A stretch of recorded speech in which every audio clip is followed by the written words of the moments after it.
E aí, turminha, beleza? Alegria? Hoje é dia de comemoração, porque nesse final de semana nós batemos 1000 inscritos. Aê! Parabéns, delegadores! Muito bacana aí esse incentivo de vocês, tá bom? O projeto começou tem 2 semanas e já tem 1000 inscritos e é daí para melhor. Valeu mesmo, continue curtindo, assistindo o vídeo, porque a gente vai fazer o programa de biologia todo aqui. Hoje é um assunto muito interessante, vamos falar sobre diferenciação celular. Em biologia, quando eu falar em diferenciação, lembre-se de especialização. Uma célula muito diferenciada é uma célula muito especializada. Vamos para a figurinha, foca na figura.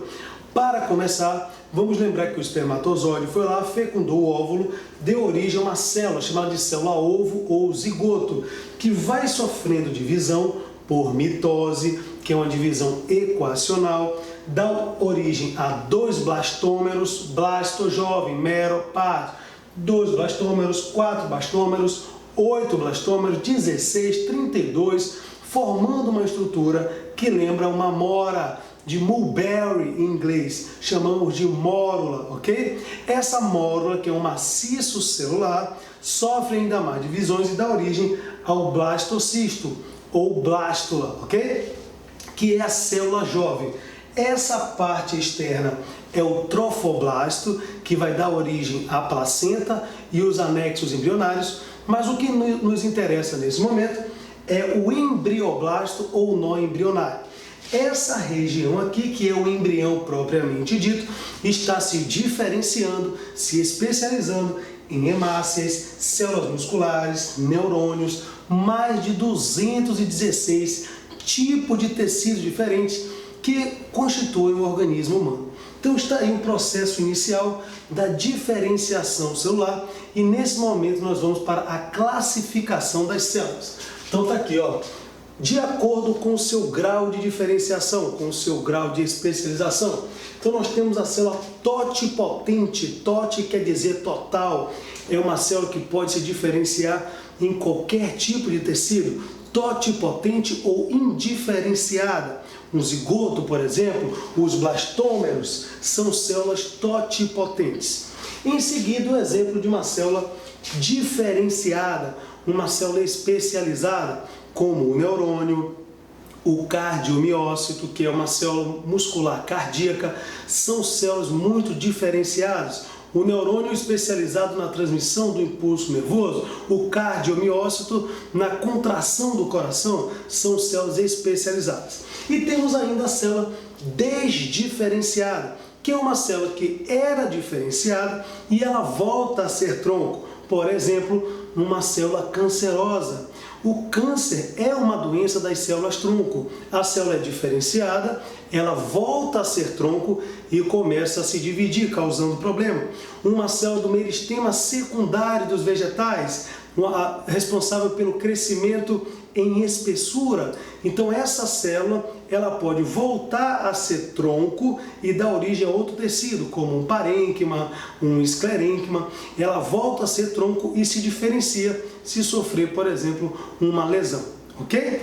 Então tá aí de acordo com o grau de diferenciação e agora vamos para a classificação de acordo com o número. Ela pode ser unicelular, exemplo, bactérias, protozoários, algas, os protistas são unicelulares. Pluricelulares, os demais organismos, fungos, plantas, animais, são pluricelulares, ok?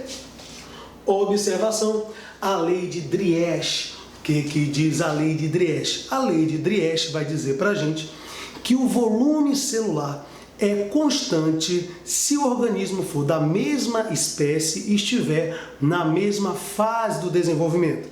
Por exemplo, você tem lá um cachorro, um pastor alemão, que tem 1 ano de idade, ele é grandão. Você tem o chihuahua, que é um cachorrinho pequenininho, ou um pincher, sei lá, ele é pequenininho, tem 1 ano de idade também. O tamanho das células dele serão exatamente idênticos, o volume celular será constante. Essa é a lei de Driesch. Tem exceção? Claro que tem exceção. Por exemplo, o neurônio é uma exceção.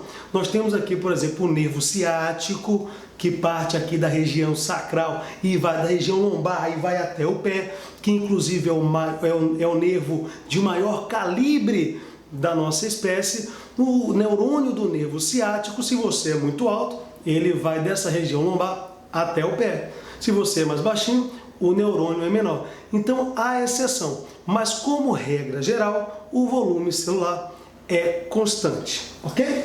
Seguindo aqui, sair da observação, vamos para o tamanho. As células podem ser microscópicas ou podem ser macroscópicas. Uma célula macroscópica, célula do ovo, o próprio ovócito 2, né? Quando a gente fala no óvulo da ovulação, ele pode ser visto a olho nu, tem uma célula macroscópica.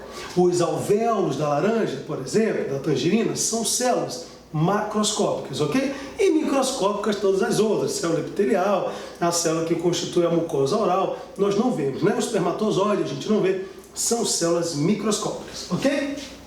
Quanto à forma, ela pode ser esférica, como uma célula de defesa, o neutrófilo é esférica. Uma célula pode ser discoide, não é? A hemácia, por exemplo, ela é bicôncava, ela forma um disco, aqui ela está de ladinho, você vê que ela é discoide. Isso aqui é como se fosse a borda de uma pizza recheada, não é? Então ela não tem núcleo, é uma borda, ela é uma célula que parece um disco.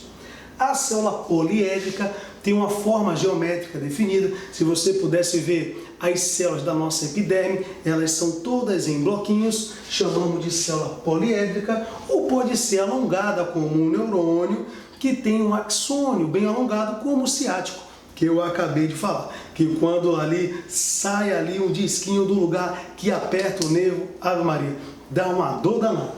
O problema no ciático. Falaremos disso depois, tá bom? Quanto à duração, nós temos as células lábeis, que duram pouco tempo. As células lábeis duram de 90, uma hemácia, por exemplo, de 90 a 120 dias. É uma célula lábil. O tempo todo aqui, ó, as células da epiderme estão sofrendo mitose e as camadas superiores morrem. Em 3 meses nós trocamos toda a pele, não é? Então, isso aí é uma célula lábil, ok? As células estáveis, como a célula de tecido conjuntivo, fibroblasto, condroblasto, né, células ósseas, elas são estáveis. Hepatócitos são estáveis, duram mais tempo do que as células lábeis.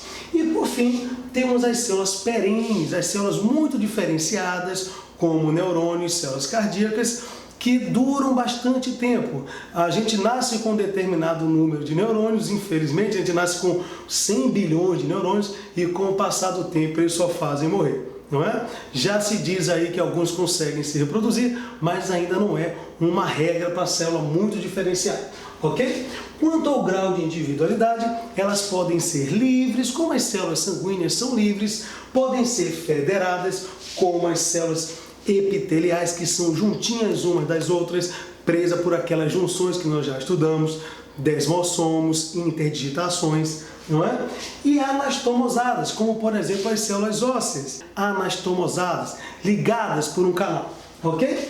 E para finalizar, sincício ou plasmódio. O que é isso, professor? Já ouvi falar em sincício e plasmódio? São massas citoplasmáticas cheias de núcleo. Uma célula muscular, por exemplo, é uma massa de um citoplasma só, cheia de núcleo, multinucleado. Isso é um sincício, ok? Sincício ou plasmódio. São massas citoplasmáticas plurinucleadas. Tá aí tudo que você precisa saber inicialmente sobre diferenciação celular. Espero que você tenha gostado demais desse vídeo. Muito obrigado pela sua atenção.